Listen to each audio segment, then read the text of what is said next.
plant a seed in some dirt. Get back in touch with the earth. Try to grow. You never know what you reap, but be what you sow. All you people, you've no excuses left, 'cause it's dead easy to grow courgettes. The biggest part is making a start. You better go, give it a grow, give it your heart. A little warm, a little sun, a little rain, a little hope, a little disappointment, a little back pain. When something grows and it's your own, then that's hooray. So are we agreed to plant a seed, maybe today? Are we agreed to plant a seed, maybe today? Are we agreed to plant a seed, maybe today?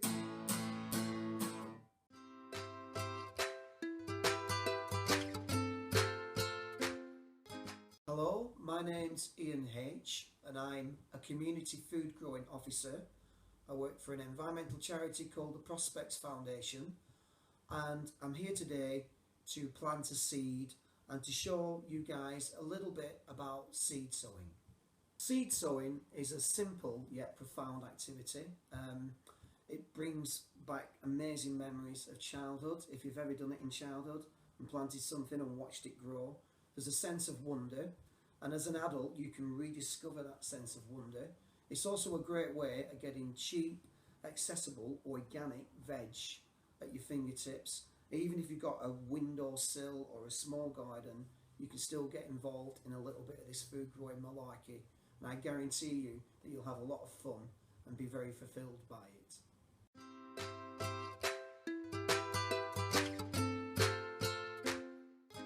Well, you need some basic things for seed sowing. Seeds. It's an exciting time of year now. It's February. It's the time that you should be diving into your seed tin. I've got a lot in here, a load of seeds, and I just love messing about in there. But what I'm going to do is I'm going to pick out one set of seeds. So we're going to try those seeds. That's the first thing you need, some seeds. The second thing you need is something for your seeds to grow in. A bit of dirt. But it's not actually dirt as such. This is seed compost. There is compost and there's compost. And what you need to get your seedlings off to a fine start is seed compost. It will say it on the packet. Don't go to these supermarkets and buy something cheaper, because you won't have any success and there'll be quite a lot of wood in it and things like that. Get some seed compost. So you need a bit of that. There it is. We need one or two bits of equipment, which I've got here. Well, you don't even need one of these, but you might want to get one. It's called a dibber. And what this is for is to make little tiny holes in your seed compost so you know where to put your seeds. That's one technique of seed sowing. You can what's known as broadcast them, which means you kind of scatter them. But I like to use one of these. So a dibber is a good item.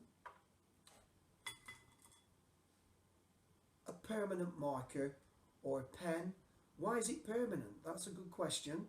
Because when you're watering your seedlings, if it's not permanent, the ink will run off your label and you won't be able to tell what you've planted. So a permanent marker of some description, or maybe even a pencil. Very simple things. Now, also seed labels. I tend to use wooden ones. I mean, you can be lolly sticks even, if you're into the recycling thing. Or you can even get plastic ones. So dibber, pen, seed labels. And you might need something to put your seedlings in. There's all manner of seed trays. There's little pots, little weed pots there.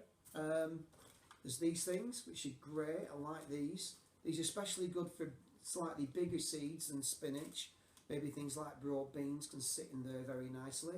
These are good. They're easy to pop out later, and then you can transplant your seedlings. Seed tray. These are great. Again, you can pick these up for relatively cheaply in shops. A propagator. This is essentially like a mini greenhouse. It'll sit over your seedlings like this and create a lovely warm environment for them. So that. These are fantastic. A propagation set. Mini modules. I'm not sure how many there is there. Maybe 40. I'm not sure. 30. These are fantastic for little seedlings, so you can put them in each individual one. So later they come out real easy. So you've got a tray, you've got a propagator, and you've got little pots. That's your basic things that you need for seed sowing. Now, I've been doing seed sowing with lots of different people, with children and community groups for the last 7 years, and I've come across people who don't like getting their hands dirty. For me, it's an occupational hazard. I quite often have slightly grubby looking fingers, but I can live with that. But some people, when they're seed sowing, they may want to wear a rubber glove just to keep those hands nice. So maybe one of those, maybe two of those. And sometimes one of these comes in handy. It's a little sieve, and when you're planting your seedlings and you want to cover them up, some people will use one of these just to sieve the soil over the top to give them a nice gentle covering. So that's all the basic equipment I think that we'll need. One more thing. I like this as well. This is a homemade thing. It's for tamping down the soil or the seed compost. So when you've filled your tray with compost, what we're going to do is gently, not hard, press down just to get some of those air pockets out the seed compost, so you've got a nice level bed for your seedlings, again to give them the best chance to grow. Right, well, this is a good thing to have as well, because water is going to be involved.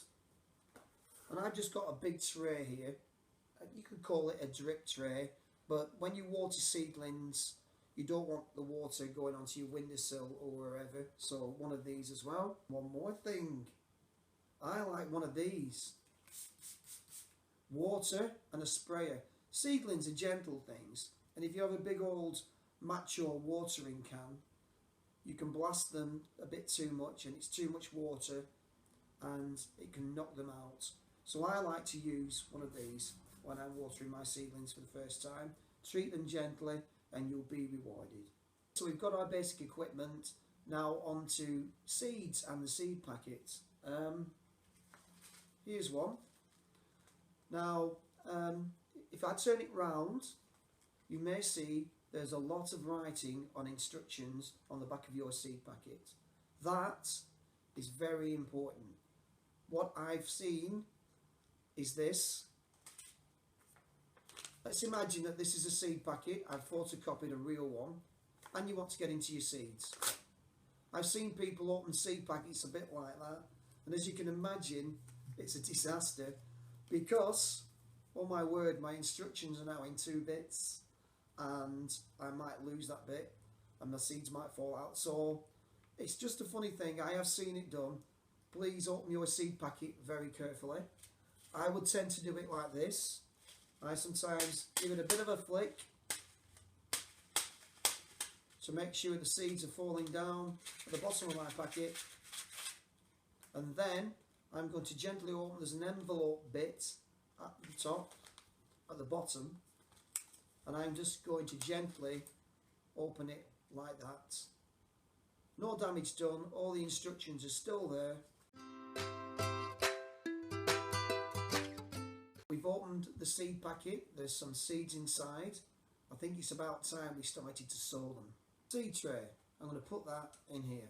The next thing is to fill my seed tray with seed compost. Maybe you might want one of these as well, a trowel, they're fantastic. Or you could just dive in with your hands if you want.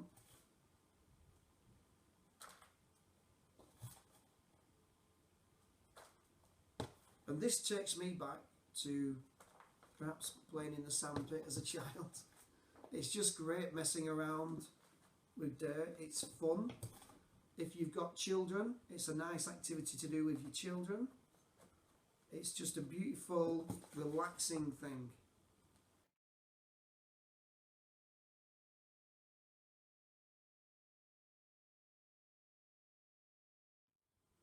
There we go. This is where my device comes in handy. I'm just going to get a nice level on my seed compost. Again, you can use anything. I mean, you can use your hand if you want, but it's just nice to get a bit of an even kind of surface.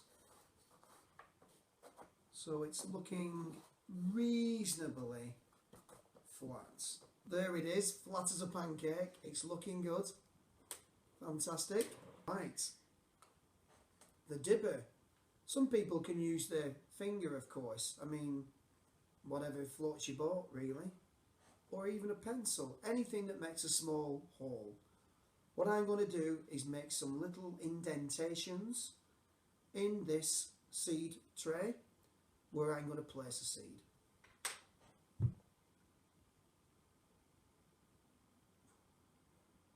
I've done around 6 in a row here, and I'm going to do another 6 here. I just like things nice and straight. Some people can just throw the seeds in the tray willy-nilly and then deal with them later. It's entirely a personal choice. I just like doing it like this. So around about 6 holes in a relatively even way.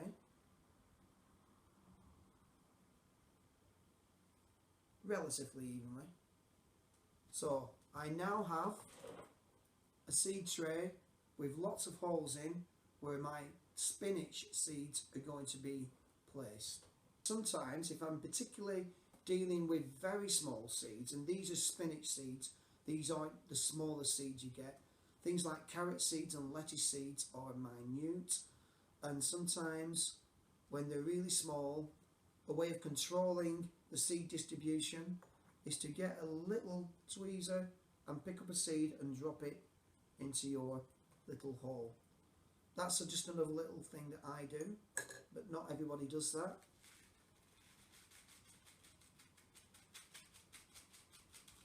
So these are spinach seeds, and spinach is a really easy thing to grow on windowsills or in back gardens. It's full of nutrition, it's fantastic, full of iron, vitamin C. It's a great way of supplementing your salads in summer. It's an early win, if you will. It's dead easy to grow. When you've got your little spinach growing, you don't have to pull it all out to eat it. When it gets to a certain size, you can just take 1 or 2 leaves off and your plant will carry on growing. So if I plant up this seed tray with spinach seeds, and when it gets about this high, I can just pick off individual leaves from each of my little spinach plants and they will carry on growing. In fact, they like it. It encourages them to grow. So this is a cut and come again vegetable. A lot of lettuces are the same, of course. Lots of green leafy vegetables are the same.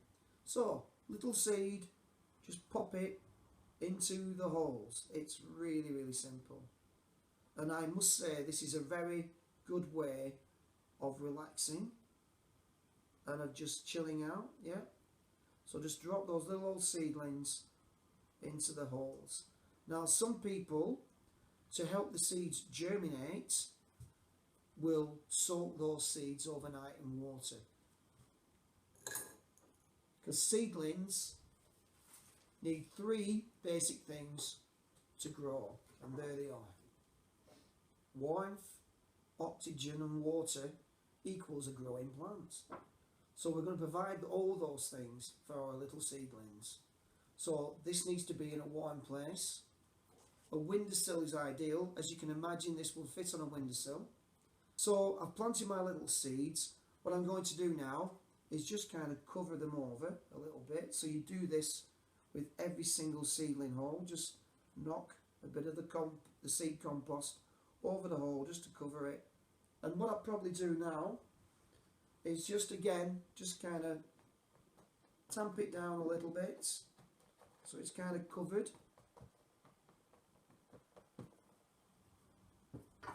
And then this is where my friend Mr. Spray Gun comes in handy.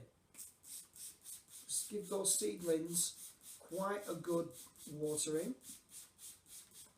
And if you're working with children, by the way, and you've got a little watering can, children like to use little watering cans. Children tend to plug the water in and the seedlings kind of go all over the place. So if you're doing this with children, get them to count to 3 when they're watering.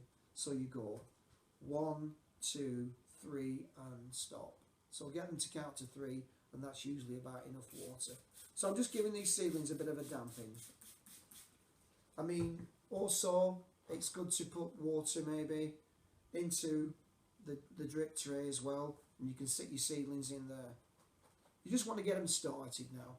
I only do this because seedlings are quite delicate, and again, if you're watering can, I've seen it where they can disturb the seedlings a little bit. So I err on the side of caution and I use one of these. Might want one of these now.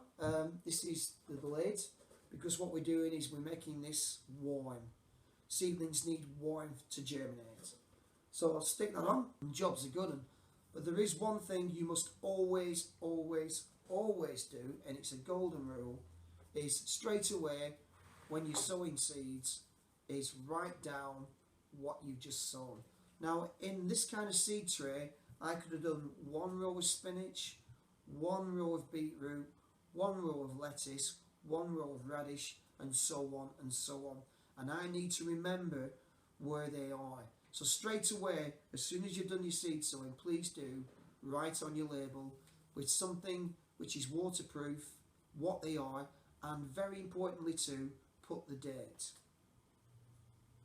The 12th of Feb, spinach.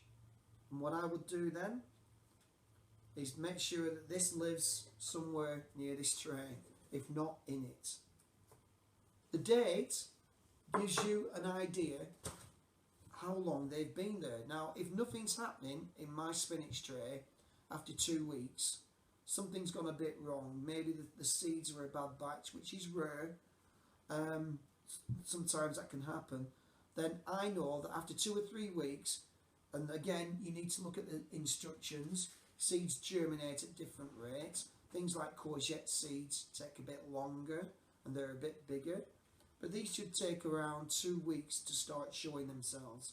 So if nothing's happening after 2 or 3 weeks, I look at my date, go, I need to do that again. It's not worked, so get rid. Otherwise, again, you can end up with seed trays where nothing's happening, you've forgotten about them, you don't know when you did them, and it gets confusing. So please date and label all what you plant. That's very important.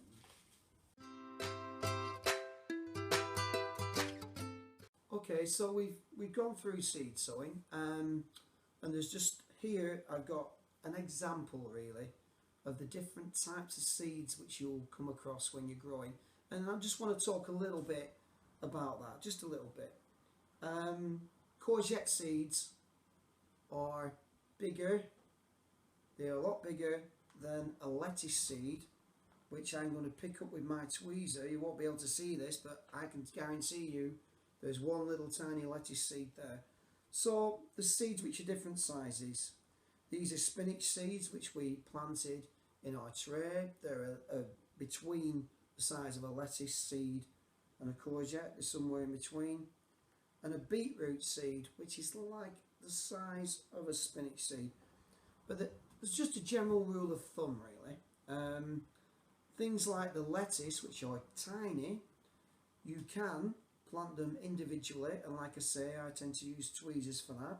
So in a seed tray I'd have 40 or so lettuce in a nice little row, or you can pick them up with your fingers and you can broadcast them or just sprinkle them even just over a seed tray. And then when they start to grow, you can thin them out, because that's something that you need to do with seedlings. You're keeping your eye on them. You've put a date on your stick, so you know when you planted them, and they're starting to grow, and you may need to start thinning them out, and this is where you need to handle seedlings very gently. Seedlings, I mean, if you can see this, there's an example here. They have a stem and they have leaves. Now the general rule of thumb is when you're transplanting your seedling, because they started them off in a seed tray, you may want to put them then in a bigger tub where they will grow bigger. It's known as potting on or transplanting. The thing to remember about handling your seedlings is they need a bit of care and attention. We have little devices. You can use an ordinary household fork for this, or you can use something like this. It's just a forky device. I'm not sure what the name is for this. And you go into the soil and gently loosen the roots. You want a little bit of soil on your seedling root ball there. We don't want to disturb the roots too much, so gently in you go. And when you're handling the seedling, please never squeeze the stem. The stem is where all the nutrients are travelling up to the leaves. It's a very delicate little tube. If your little sausage fingers crush that, the seedling will keel over and die. So we tend to handle seedlings by the leaves. Very gently get them out with the roots and handle the seedlings, the leaves. Try and keep away from the stem, and then put them into their new place where they're going to grow. Now, you've used seed compost to get them going, if you will. When they're growing in their final place, which could be an allotment site, it could be in a container, in a back garden, it could be in a greenhouse, the compost that you use then can be a bit rougher than seed compost. Seed compost is a bit more expensive, so you can start to use slightly cheaper stuff to get them going. So that's what I would do, really. So I would put them in new compost, but not seed compost once they've grown, if you want to get your seedlings carrying on growing in other places. Some things like lettuce, they can stay in the tray, or spinach, green leafy things, rocket, cress even, and you can just keep looking at them. If it's just growing on a windowsill, and just keep eating them. If you know, that's one way of doing it. If you want something to grow bigger, if you want a bigger lettuce, maybe transplant some of your seedlings out of your tray or your spinach or whatever, put them in another place on their own in a bigger pot. You could even maybe put some in something like this. I don't know. If you had 6 spinach in here, they'd probably grow a little bit more than they would in the original tray. And your plant goes bigger and you can crop more from them. So that's something worth remembering. Seedlings are a different size, and a general rule of thumb is the bigger the seedling, the slightly deeper you might need to go when you're planting. Lettuce seeds you can sprinkle just on the top, give them a dusting of seed compost just to cover them. Things like spinach seeds, which are slightly bigger, maybe just a little bit below the surface.